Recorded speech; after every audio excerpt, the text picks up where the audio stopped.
आदाब नाज़रीन, आप देख रहे हैं प्रोग्राम खास मुलाकात जमशेद मलिक के साथ। इस प्रोग्राम में हर हफ्ते एक शख्सियत के साथ आपके खिदमत में हाजिर होते हैं और आज एक ऐसी शख्सियत के साथ आपको रूबरू करवाएंगे जिनका सियासी कैरियर, पहले मैं आपको बताता हूं, जिनने अपने सियासी कैरियर का आगाज़ मेंबर से शुरू किया था, उसके बाद सरपंच और उसके बाद बीडीसी और बीडीसी के बाद वो सीधा एमएलए बुदल जावेद चौधरी साहब। बहुत बहुत शुक्रिया सर वक्त देने के लिए। शुक्रिया बहुत बहुत आपका। अपना सियासी कैरियर आपका छोटा सा एक सियासी कैरियर अगर कहें कि बिना मुकाबला आप मेंबर बने अपने गांव से, फिर आपने सरपंची का इलेक्शन लड़ा, जीते, सरपंची के बाद बीडीसी आप बने, बीडीसी के बाद एक बड़ी शख्सियत को आपने शिकस्त दी है असेंबली इंतखाबात में और बड़े मार्जिन से शिकस्त दी है। इसके रीज़न जानना चाहूँगा कि इस तरह लोग जुड़ते गए और ये कारवां किस तरह आगे बढ़ता गया। इसके पीछे एक छोटी सी बैकग्राउंड ये है कि मेरे वालिद साहब 2018 में जो पंचायती इंतखाबात हो रहे थे तो वो रिटायर्ड तहसीलदार थे। तो गांव के लोग उनके पास गए जम्मू में कि आप आएँ, हमारी रहनुमाई करें, आपको हम सरपंच बनाते हैं जी। तो वो सरपंच का इलेक्शन कंटेस्ट कर रहे थे, तो उसी दौरान उनको हार्ट अटैक आया और उनकी वफ़ात हो गई। जब उनकी वफ़ात हो गई तो लोगों ने मुझे कहा कि ये आप जो मिशन वो लेके आए थे इसको आपने कंप्लीट करना है। जी। मेरा सियासत से कोई लेना देना नहीं था, मुझे सियासत में कोई इंटरेस्ट भी नहीं था। मैं अपना बिज़नेस वगैरह करता था, अपनी एक अलग ज़िंदगी जी रहा था। तो फिर जब इलेक्शन आया तो लोगों ने मुझे वार्ड मेंबर बनाया बिला मुकाबला और साथ में सरपंची का फॉर्म भी भराया। सरपंच भी मैं जीत गया। सरपंच बनने के बाद तकरीबन 1 साल के बाद बीडीसी इलेक्शन हुए। तो जब मैंने पंचायत में काम काज शुरू किया उससे लोगों में एक उम्मीद जागी और क्योंकि हमारा एरिया बड़ा निगलेक्टेड और बड़ा फार फ्लांग और बड़ा अंडर डेवलप्ड एरिया है, तो जो सरपंच हजरात थे या पंच हजरात थे ब्लॉक के, तो उनको कुछ उम्मीद लगी तो उन्होंने मुझे आगे किया और मुझे बीडीसी में मौका दिया। फिर मैंने 3-4 साल जो है बीडीसी चेयरमैन परफॉर्म किया, लोगों के कामकाज किए, उनके दुख सुख में खड़ा रहा। तो उसी को देख के आज लोगों ने इतना बड़ा मैंडेट दिया है। बिल्कुल, एक बड़ा मैंडेट और बड़े चैलेंज भी आपके सामने अब आगे। पहाड़ी इलाका, दूर दराज का इलाका आपका, डेवलपमेंट की जहाँ तक इस इलाके की बात करें, बहुत सारे काम आज भी वहाँ अधूरे हैं और बहुत सारी चीज़ों की आज भी ज़रूरत है। ख़ास करके आपके इलाके की अगर हम बात करें, हेल्थ सिस्टम, एजुकेशन सिस्टम, जो बुनियादी सहूलियात इनकी बात करें, बहुत ज़्यादा फुकदान है इनका लिए, बड़े चैलेंज हैं आपके लिए, बहुत सारी उम्मीदें हैं लोगों को आपसे। देखिए चैलेंजेस तो बहुत ज़्यादा हैं कि जो हमारा एरिया है वो ज़माने की रफ्तार से 50 साल पीछे चल रहा है। सबसे पहले तो रोड इंफ्रास्ट्रक्चर नहीं है, सड़कों की बहुत बड़ी दिक्कत है। उसके बाद जो तालीमी निज़ाम है वो धर्म भरम है। अगर सर्व शिक्षा अभियान के तहत कोई स्कूल अगर 2002 में या 2004 में सेंक्शन हुआ था, उसकी आज तक बिल्डिंग नहीं बन पाई है।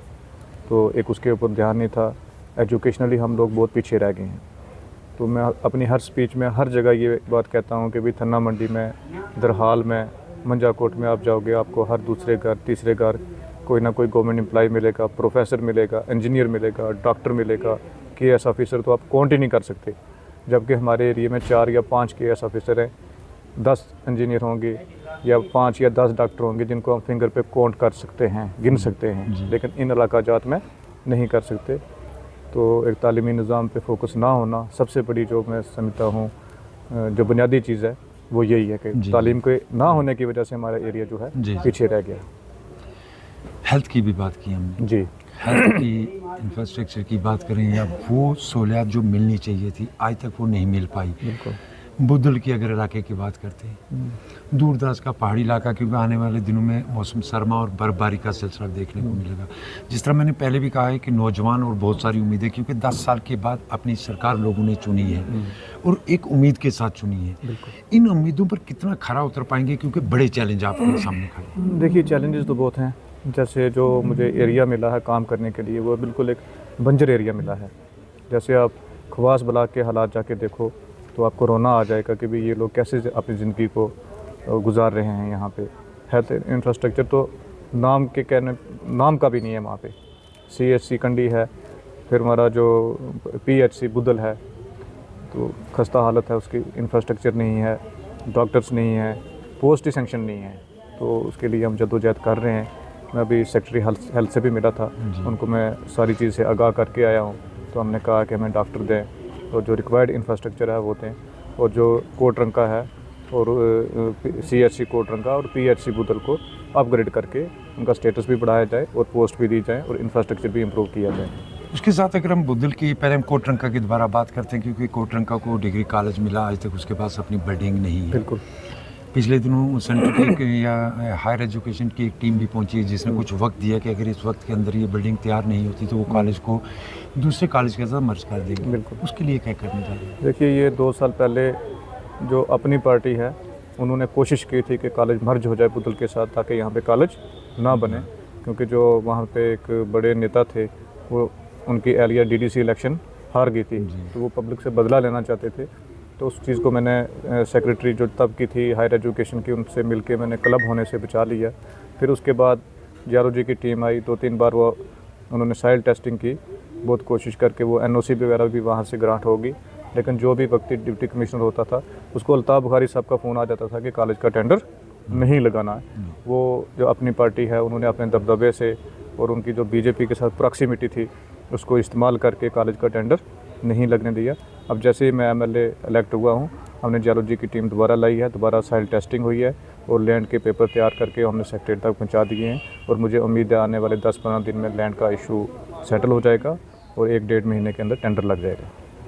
एक और इशू अगर पहले हम बात करेंगे, दोबारा बुदल की तरफ लौटते हैं, क्योंकि बुदल के लोगों की बहुत दरीना मांग है वहाँ को तहसील दिया बिल्कुल, जाए। बिल्कुल। एक तहसील और दूसरा उसी पे मैं आता हूँ, क्योंकि एक क्वेश्चन दोनों एक साथ कर लेता हूँ बुदल के रिलेटेड है। बुदल के लोगों की एक बहुत बड़ी बड़ी मांग है, वो है बुदल से शोपियां रोड की एक मांग है। जी, जी। बहुत दरीना मांग है, क्योंकि कई बार स्टेज से ऐलान ज़रूर किए गए मगर वो रोड कभी बन नहीं पाई। बिल्कुल। ये 2 एक बड़े चैलेंज भी रहेंगे आपके लिए, खास करके बुदल तहसील और इस रोड के हवाले से क्या करने जा रहे हैं? देखिए, जब इंसान की नीयत साफ़ है तो रास्ते अल्लाह ताला बनाता है, बेशक। मौके वो फराम करता है।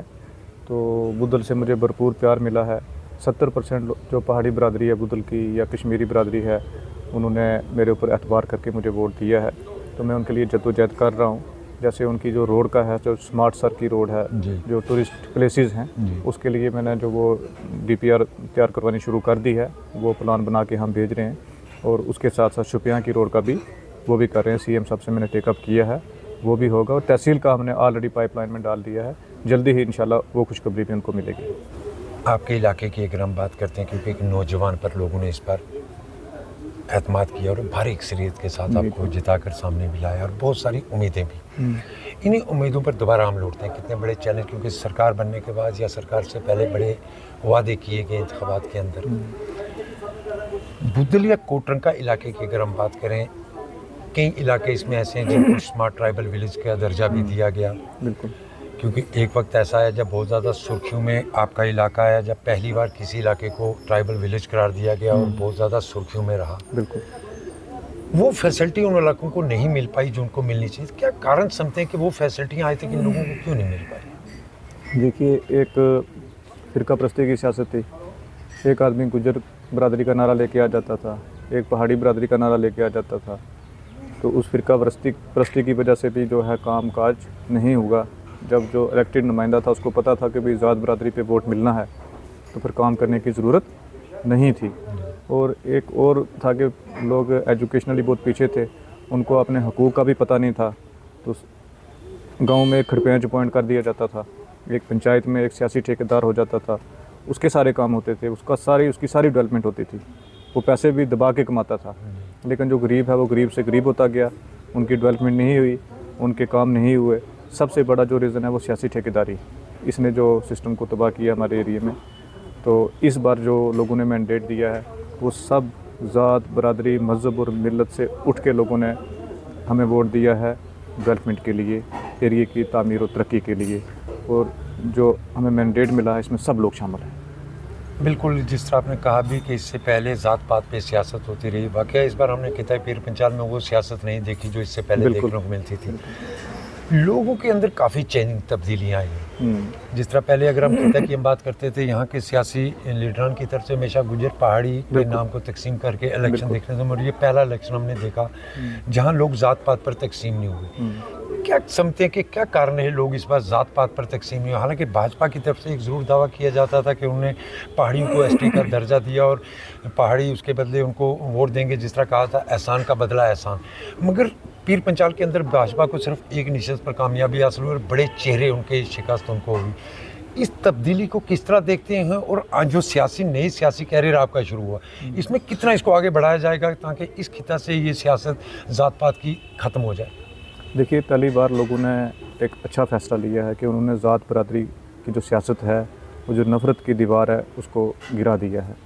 अब ये चैलेंज जो हम इलेक्टेड रिप्रेजेंटेटिव हैं, चाहे मैं हूँ, चाहे इफ्तिखार साहब हैं, जज साहब हैं, या हमारे जो पुंछ के नुमाइंदे चुन के आए, ये ज़िम्मेदारी हमारे ऊपर है कि हम इंसाफ़ करें। अगर हम इंसाफ़ करेंगे तो ये नफ़रत की दीवार दोबारा पैदा नहीं होगी। और इस बार लोगों ने जो पिछले 10 साल में नाइंसाफ़ियाँ हुई हैं, जो हमारे जो स्पेशल राइट छीन लिए गए, हमारी खासकर जो स्टेट को डाउनग्रेड कर दिया गया, ये उसके ख़िलाफ़ जो वोट पड़ा है, तो इसके लिए हम जद्दोजहद करेंगे। और ख़ासकर जो लोगों ने बहुत सफ़र किया है हर लेवल पे, चाहे वो आम आदमी है, गरीब आदमी है, उसके काम नहीं हुए, स्टूडेंट है, उसको स्कॉलरशिप नहीं मिला है, या उसकी एजुकेशन का ध्यान नहीं रखा गया है। पिछले 10 साल में कोई टीचर्स की रिक्रूटमेंट नहीं हुई है। 40% जो स्टाफ इस वक्त स्कूल्स में अवेलेबल नहीं है। जो ये 10 साल में ज़्यादतियाँ हुई हैं, इन ज़्यादतियों के ख़िलाफ़ वोट पड़ा है। तो ये हमारे लिए एक चैलेंज की बात भी है कि अब हमने पब्लिक की उम्मीद के ऊपर खरा उतरना है और उसके लिए हम जद्दोजहद करेंगे। जी बिल्कुल, आपके पास बहुत बड़े चैलेंज हैं आगे, क्योंकि पहाड़ी इलाका आपका ज़्यादा आता है जी। आपके इलाके से ट्राइबल लोग हैं बहुत ज़्यादा, हर साल जो 6 महीने ऊंचे ऊपरले इलाकों का रुख करते हैं, 6 महीने निचले इलाकों का रुख करते हैं। इन लोगों के लिए किस तरह की कोई स्कीम आगे लाई जाएगी ताकि इनको राहत मिल सके? क्योंकि एक बड़ी चीज़ हमने ज़रूर देखी है कि ट्राइबल लोगों के लिए जो स्कूल बनाए जाते थे रास्ते में, वो स्कूल सिर्फ कागज़ों में देखने को मिलते थे। बिल्कुल। इस तरह आगे ना हो दोबारा, लोगों को वो उनको बुनियादी हक जो उनके हैं वो मिले, उसके लिए आप क्या करेंगे? देखिए, ये तो सबसे बड़ा तो चैलेंज भी तालीम का ही है, उस पर हम वर्क कर रहे हैं। अभी हमारे यहाँ पे सेक्रेटरी साहब आए हुए थे ट्राइबल अफेयर्स के, मैं उनसे भी मिला हूँ। तो जैसे एक EMRS स्कूल हमने फंक्शनल कराया कोटरंका के अंदर, इसी तरह हमें ख्वास के अंदर भी करवा रहे हैं। और मेन हमारा फोकस जो है वो एजुकेशन पे ही है। और उसके अलावा भी हम जो है ट्राइबल जो माइग्रेटरी पॉपुलेशन है उसके लिए हॉस्टल तैयार करवा रहे हैं, कंडी के अंदर भी और एक ख्वास ब्लॉक के अंदर भी करवा रहे हैं कि जब ये ट्राइबल लोग माइग्रेट करते हैं, बच्चों की तालीम जो है डिस्टर्ब होती है और उनको वो इन्हीं हॉस्टल्स में डालेंगे। सबसे पहली बेसिक चीज़ है कि उनकी तालीम का जो है वो ध्यान रखा जाएगा। उसके अलावा और बहुत सारी स्कीम्स हैं, उनको हम इम्प्लीमेंट करवाएंगे। जैसे शीप की है स्कीम, NLM है, तो और बहुत सारी स्कीम्स हैं, उसमें हम लोगों को ला रहे हैं। इवन मैंने खुद जो है शीप फार्म की फाइल लगाई है, तकरीबन 550 जो बेड ख़रीदने के लिए मैं अपना फार्म हाउस जो है वो तैयार कर रहा हूँ, ताकि मैं एक मॉडल बनाऊँ जिसको देख के लोग फॉलो करें। अभी जो हमारी बकरवाल बरादरी है, वो जो शीप फार्मिंग करती है, वो culture as a cultural point of view से कर रही है, वो कमर्शियल पे नहीं है। तो हमारी कोशिश रहेगी कि वो कमर्शियल पे आए। जब कमर्शियल पे आएगी, उनका इकोनॉमिक स्टेटस सुधरेगा, तो उसी से हमारे हालात सुधरेंगे। आपके इलाके को अगर टूरिज़्म के नक्शे पे लाया जाए, बहुत खूबसूरत इलाका है, टूरिज़्म हब बन सकता है आपका इलाका। उसके लिए आपको आगे बहुत काम करने की ज़रूरत है, क्योंकि आपके लोगों की तरफ से मांग भी है। 7 लेक की बात आती है, जिसमें दरहाल के लोग भी क्लेम करते हैं, बुदिल कोटन का लोग भी क्लेम करते हैं। एक बात सामने आ रही है कि दरहाल से शक्करमर्ग प्रोजेक्ट जो तैयार किया जा रहा है, जी। इस तरह का प्रोजेक्ट क्या आप कंडी की तरफ से भी कुछ इस तरह जद्दोजहद करेंगे ताकि इन इलाकों के लोगों को भी वो राहत मिल सके और वो भी टूरिस्ट हब बन सके, क्योंकि बहुत खूबसूरत इलाके हैं आपकी? बिल्कुल, मैंने वो प्रोसेस सेट इन मोशन कर दिया है। जैसे आपने देखा होगा कि 2-3 दिन पहले मैं केसरी हिल गया था, वहाँ पे हमने एक ट्रांजिट अकोमोडेशन बनाई है, तकरीबन 3.5 करोड़ के बजट से। बड़ी शानदार बिल्डिंग तैयार हो गई है। और रोड का प्रोजेक्ट भी मैंने वहाँ पे सैंक्शन करवाया है, तकरीबन 10 करोड़ का प्रोजेक्ट है। जिस दिन केसरी हिल रोड पहुँच जाएगी, वो ऑटोमेटिकली जो है टूरिस्ट मैप पे आ जाएगा। उसके अलावा कंडी को और केसरी हिल ये जो और कोटरंका के जो एडजॉइनिंग एरिया है, नांगातूब है, इन सब एरियाज़ को हमने ऑलरेडी टूरिस्ट विलेज जो है डिक्लेयर करा दिया है। और इसके साथ साथ जो स्मार्ट सर रोड का प्रोजेक्ट हम तैयार कर रहे हैं, जब स्मार्ट सर पे आने वाले 2 साल में रोड जाएगी इंशाल्लाह, तो हमारा एरिया जो है टूरिज़म पे आ जाएगा। तो उसके लिए हम प्राइवेट इन्वेस्टमेंट भी लाएंगे, क्योंकि ज़्यादा जो है टूरिज़म जो है वो प्राइवेट इन्वेस्टमेंट से ही होगा। अच्छे रिज़ॉर्ट होंगे, अच्छे होटल होंगे, अच्छी हट होंगी, तभी लोग जो है वो आएंगे और ठहरेंगे। तो वो भी हम कर रहे हैं। उसके ऊपर हमारा मेजर फोकस है कि अपने एरिया को टूरिस्ट मैप पे लाएं ताकि लोगों की लाइवलीहुड उससे इम्प्रूव होगी। ये वापस अब कोटरंका की तरफ आते हैं, क्योंकि जिस तरह मैंने पहले कहा बड़े चैलेंज वक्त सिर्फ 5 साल अभी, बिल्कुल आगे अल्लाह बेहतर जाने, मगर जो वक्त आपको मिला है 5 साल हैं, बहुत बड़े चैलेंज हैं। गुजर हॉस्टल का काम कोटरंका के अंदर शुरू किया गया, बुनियाद रखी गई, उसके बाद उसका काम कभी आगे शुरू नहीं हो पाया। बिल्कुल गुजर हॉस्टल वाले स्टूडेंट्स को बहुत सारी मुश्किलात हैं, क्योंकि जिस तरह मैंने पहले भी कहा पहाड़ी इलाका, आने वाले दिनों में आपके इलाके में बहुत ज़्यादा बर्फबारी और लोग का राब्ता भी कट जाता है इन इलाकों से। इसमें सबसे ज़्यादा अगर नुकसान किसी को होता है वो स्टूडेंट को होता है, क्योंकि आपका फोकस हमेशा एजुकेशन पर रहा, पहले भी आपने एजुकेशन पे काम किया। गुजर हॉस्टलों या कई पहाड़ी हॉस्टलों, इस तरह के हॉस्टलों का क्याम आगे आप क्या करने जा रहे हैं जिससे स्टूडेंट को राहत मिले? बिलखुसूस मैं कोटरंका की बात इसलिए कर रहा हूँ क्योंकि उसकी बुनियाद डाली गई, उसके बाद उसका काम आगे कभी नहीं हो पाया। हमारे एरिया में 3 गुजर हॉस्टल सैंक्शन हैं। एक तो खवास में है, उसका जो कॉन्ट्रैक्ट भी अलाट हो गया और कॉन्ट्रैक्टर काम करने के लिए स्पॉट पे पहुंच भी गया है। अभी वो लैंड ट्रांसफ़र होनी है, तो अभी मेरी जो नोडल ऑफिसर हैं ट्राइबल अफेयर डिपार्टमेंट, उनसे बात हुई है, वो 1-2 दिन में जाएंगे, वो रजिस्ट्रेशन होगी तो काम शुरू हो जाएगा। ऐसे जो बुदल का है उसका भी हम फॉलो अप कर रहे हैं, टेंडर लगवा रहे हैं। और जो कोटरंका का है वो पहले एक कागजी गुजर हॉस्टल था, वो सैंक्शन नहीं था प्रोजेक्ट, कहीं टेंडर लगवा दिया गया था किसी अपने ठेकेदार को एडजस्ट करने के लिए, लेकिन फंडिंग ना होने की वजह से वो रुक गया था। तो 1-1.5 साल पहले 2 साल पहले मैंने उसको दोबारा रीसैंक्शन करवा के उसको सैंक्शन करवाया, तो अब उसकी फंडिंग आ गई है। अब उसका डिज़ाइन भी वेट हो गया है। पहले वो होस्टिंग डिपार्टमेंट के पास था, अब PWD के पास आ गया है। अब उनका हैंड ओवर टेक ओवर बाकी बच गया है, वो जैसे ही होता है तो मुझे लगता है अभी 1-1.5 महीने में वो काम भी शुरू हो जाएगा। ख्वास पे लौटते हैं थोड़ा सा, ऐसा इलाका जिसकी आज भी कहीं ऐसे इलाके हैं जहाँ गाड़ी नहीं, लोगों को 8-8, 6-6 घंटे का पैदल सफ़र तय करना पड़ता है। क्योंकि इस बार पीर पंचाल के अंदर हमने सियासत में बहुत कुछ चेंजिंग देखी, नए चेहरे बहुत सारे सामने आए, इसलिए कि लोगों की बहुत सारी उम्मीदें, बिल्कुल आप पर बहुत सारी उम्मीदें इसलिए भी कह रहा हूँ क्योंकि आपने अपने सियासी सफ़र के साथ ही एजुकेशन पे काफ़ी काम किया।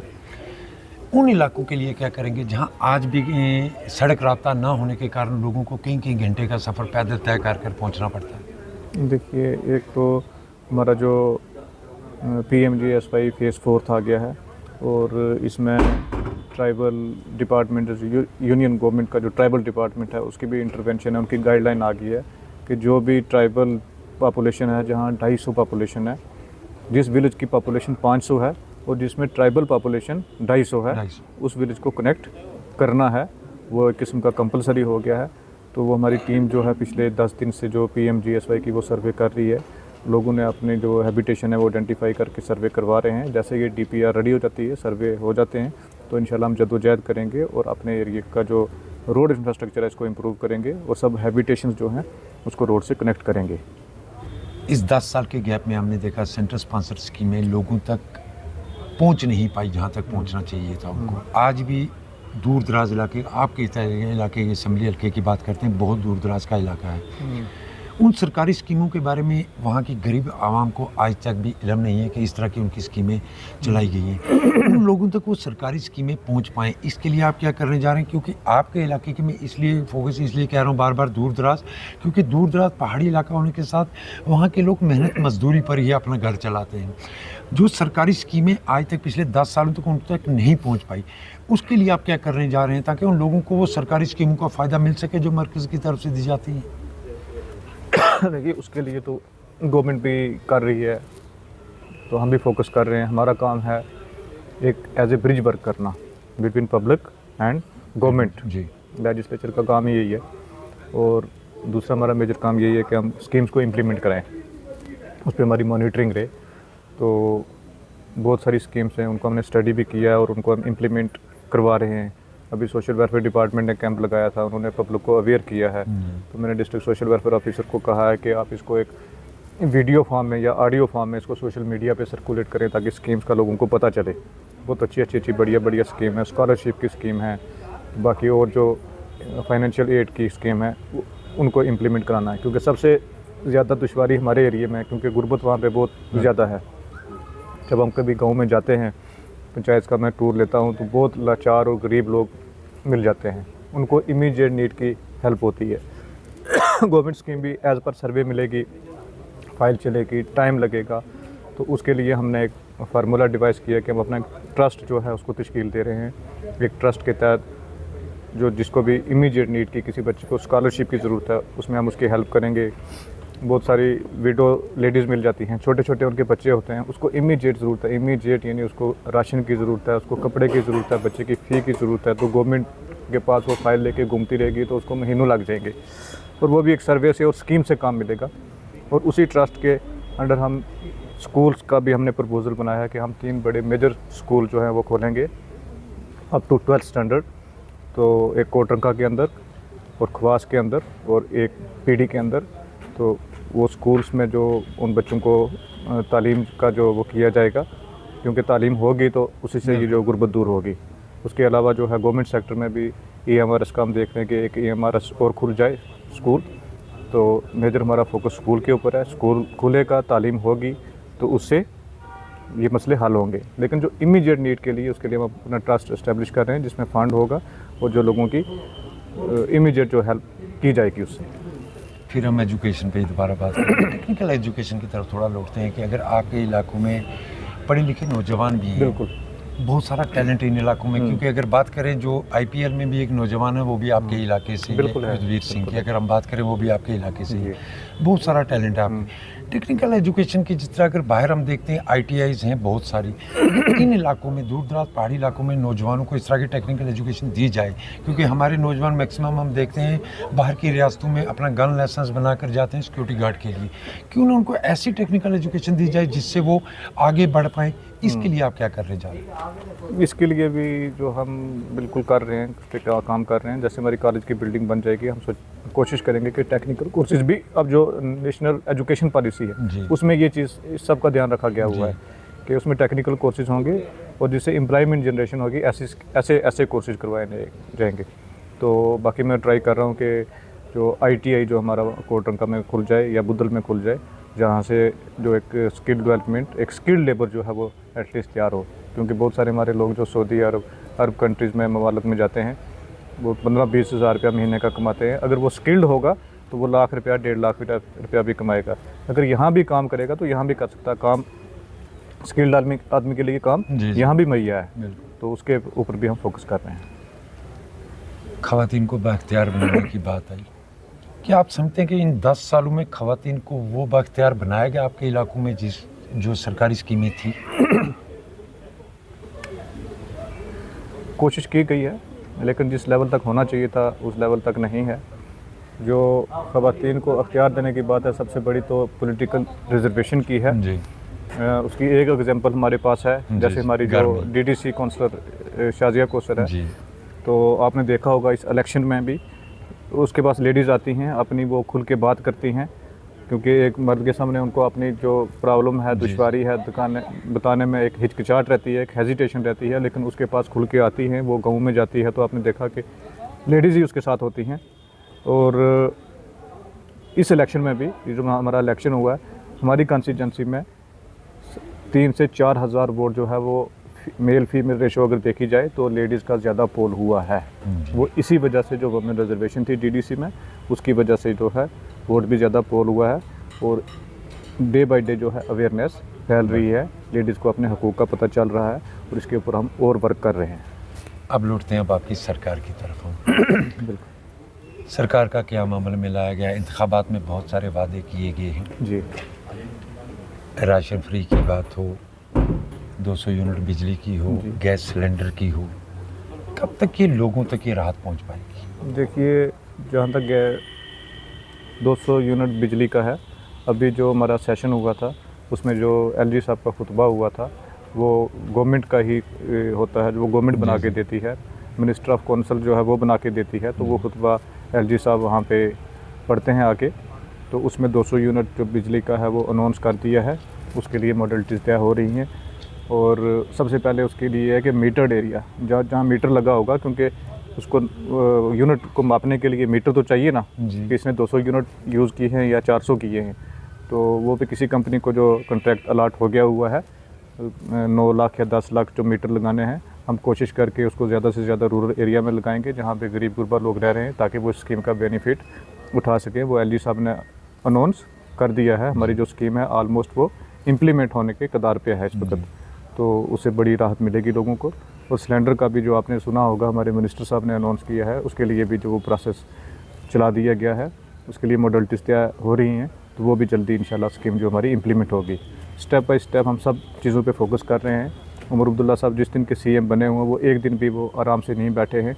वो जो अपना मैनिफेस्टो है, जो स्कीम्स का उन्होंने वादा किया है, उनको इम्प्लीमेंटेशन करने के लिए, उनको जो अमली जामा पहनाने के लिए वो मेहनत कर रहे हैं। आपने देखा होगा वो दिल्ली में डिफरेंट मिनिस्टर्स से मिले हैं, प्राइम मिनिस्टर साहब से मुलाकात की है, होम मिनिस्टर से की है, फाइनेंस मिनिस्टर से की है, अपना बजट लाने की कोशिश कर रहे हैं ताकि वो स्कीमें इम्प्लीमेंट हों। बिल्कुल, इस बार खिता के अंदर बहुत सारी चीज़ों ने नई तारीख रकम की। हालांकि आपकी सरकार बनने के बाद इस खिता को पहली बार डिप्टी सीएम भी मिला, ये भी एक नई तारीख रकम हुई। उसके बाद हमने देखा कि बहुत सारे पुराने लीडर, बड़े चेहरे इस इंतखाबात में इनको शिकस्त हुई और कई नए चेहरे इस बार देखने को मिले। आपकी बात करें, नया चेहरा राजौरी के अंदर, नया चेहरा थाना मंडी के अंदर, नया चेहरा बीजेपी की अगर बात करें कालाकोट के अंदर, नया चेहरा, बहुत सारे नए चेहरे सामने आए हैं, क्योंकि बहुत सारी उम्मीदें भी लोगों को इस बार आपसे लगी हुई हैं। सरकार के क़याम के बाद लोगों को ज़रूर राहत मिली है, मगर कुछ चीज़ें ऐसी हैं, बेरोज़गारी की तरफ लौटते हैं। बहुत ज़्यादा बेरोज़गारी हमारे इस इलाके में देखने को मिलती है। एक चीज़ देखने को मिलती है, इंतखाबात के अंदर के नौजवानों को उनके इलाके से भर्ती किया जाएगा, तो एक अमल जो कभी शुरू भी हुआ था, क्योंकि बॉर्डर के साथ लगने के साथ साथ हमारा एरिया मिलिटेंसी डिस्टर्ब एरिया भी है और दोबारा हो भी रहा है। इन नौजवानों के लिए क्या करेंगे आप आगे, इनको ताकि राहत मिल सके नौजवान? बिल्कुल, इसके लिए तो सबसे पहले तो जो गवर्नमेंट ने एक कहा था, वादा किया हुआ कि 1 लाख जो सरकारी जो नौकरी है वो दी जाएगी। आपने देखा कि जब से हमारी सरकार जो है वजूद में आई है, 3-3.5 हज़ार पोस्ट जो है ऑलरेडी अनाउंस हो चुकी हैं। बाकी भी सभी डिपार्टमेंट्स को लिख दिया गया है कि अपनी वैकेंसीज रेफ़र करें, तो 1 लाख जो नौकरी देने का वादा है वो तो इंशाल्लाह पूरा होगा। उसके अलावा भी सीएम साहब ने कोशिश कर रहे हैं कि ऑन स्पॉट भर्ती वगैरह हो। ये सब बाकी जो भर्ती है या एम्प्लॉयमेंट है, जब स्टेटहुड हमें ग्रांट हो जाएगी, जब एब्सोल्यूट पावर हमारे हाथ में आ जाएगी, तो इसके ऊपर अच्छे तरीके से काम किया जाएगा। लेकिन फिर भी अगर स्टेट बहाल हो या ना हो, जो 1 लाख नौकरी का वादा है वो हम पूरा कर रहे हैं। चलते चलते स्टेट पे ही लौट आते हैं। करारदाद जरूर आपने 2 पास की हैं। स्टेटहुड को लेके आगे किस तरह का कदम उठाया जाएगा, क्योंकि अगर एक करारदाद आप समझते हैं पास करने से स्टेटहुड नहीं मिलती है, तो उसके लिए क्या कोई आगे जदोजहद की जाएगी? देखिए, अभी तो प्राइम मिनिस्टर साहब ने वादा किया हुआ है। मैं तो ये कहता हूँ कि अगर प्राइम मिनिस्टर कोई चीज़ बोल दे, वो एक किस्म का कानून ही होता है। तो उन्होंने पार्लियामेंट ऑफ इंडिया में वहाँ पे on the floor of house उन्होंने अनाउंस किया हुआ है, होम मिनिस्टर ने वहाँ से अनाउंस किया है, तो वहाँ तो ना कि मुझे बात लगती नहीं है, तो वो तो इम्प्लीमेंट होगा। हम सिर्फ कोशिश कर रहे हैं कि थोड़ा जल्दी हो जाए, ताकि हमें काम काज करने में जो दिक्कत आ रही है, दुश्वारी आ रही है, वो ना आए। रियासत की बहाली और खुसूसी दर्जा आपके मंशूर में भी था जी। आप समझते हैं जिस तरह एक बिल लाया गया, उस बिल के बाद कुछ चीज़ें हमने देखी हैं कि कांग्रेस ने कहा कहीं उसमें इसका जिक्र नहीं है 370 का। आपने लोगों से वादा किया है कि 370 की बहाली के लिए आप जदोजहद करेंगे। क्या किया जाएगा, इसके अगला स्टेप क्या होगा 370 की बहाली के लिए? देखिए, जहाँ तक 370 का मसला है, ये 1959 या 1960 में जो बीजेपी जब जनसंघ वजूद में आई थी, जो आज बीजेपी है जी, इसने तब इसी चीज़ के ऊपर पार्टी बनाई थी कि हमने 370 को तोड़ना है। और बीजेपी को 60 साल लगे स्ट्रगल करते करते करते 370 तोड़ते हुए, क्योंकि 370 एक पॉलिटिकल प्रोसेस है, वो एक दिन या एक महीने या एक साल में बहाल होने वाला नहीं है या वापस आने वाला नहीं है। बीजेपी की पहले सरकार आई, अटल बिहारी वाजपेयी साहब की आई, वो नहीं तोड़ सके। फिर मोदी साहब की गवर्नमेंट जो 2014 में आई, वो नहीं तोड़ सकी। फिर जब सेकंड टाइम आई तो उन्होंने इसको तोड़ा है। तो हमारा लोगों के साथ वादा है, उसके लिए हम जद्दोजहद करेंगे। और जहाँ तक आपने कहा कि 370 का वर्ड जो है मेंशन नहीं था, वो क्योंकि एक कानूनी नुक्ता है, क्योंकि सुप्रीम कोर्ट ने उसके ऊपर जजमेंट दी हुई है। हम उसके ऊपर भी करेंगे, 370 वर्ड भी यूज़ होगा और उसके लिए जद्दोजहद करेंगे और उसको बहाल करवाएंगे। सबसे पहले हमें स्टेटहुड मिल जाए, उसके बाद वो स्टेप हम उठाएंगे इंशाल्लाह। बहुत बहुत शुक्रिया सर वक्त देने के लिए। ये थे हमारे साथ रुकन असेंबली बुदल जावेद इकबाल चौधरी साहब, जिनके लिए चैलेंज बहुत ज़्यादा हैं क्योंकि दूर दराज पहाड़ी इलाका होने के साथ कई मुश्किलों से लोग दो चार हैं आज भी, मगर उनको राहत के लिए ज़रूर काम किया जाएगा, जिसके लिए कई बड़े मंसूबे इनकी तरफ से ज़रूर सामने रखे। हालांकि वक्त अभी कुछ 1-1.5 महीना ही हुआ, मगर आने वाले दिनों में ज़रूर देखा जाएगा कि ये इनने किए हुए अपने वादे कितने वफा किए। मगर उसके लिए एक बड़ी चीज़ हम ज़रूर आपको बताएं, क्योंकि इस बार खिता के अंदर सियासत के अंदर बहुत बड़ी तब्दीली ज़रूर देखने को मिली। जहाँ सरकार के क़याम के बाद ही पहली बार तारीख में खिता पीर पंचाल को डिप्टी सीएम का ओहदा मिला, वहीं कई बड़े चेहरे को शिकस्त होने के बाद एक नए चेहरे सामने आए और लोगों को बहुत सारी इन पे उम्मीदें हैं।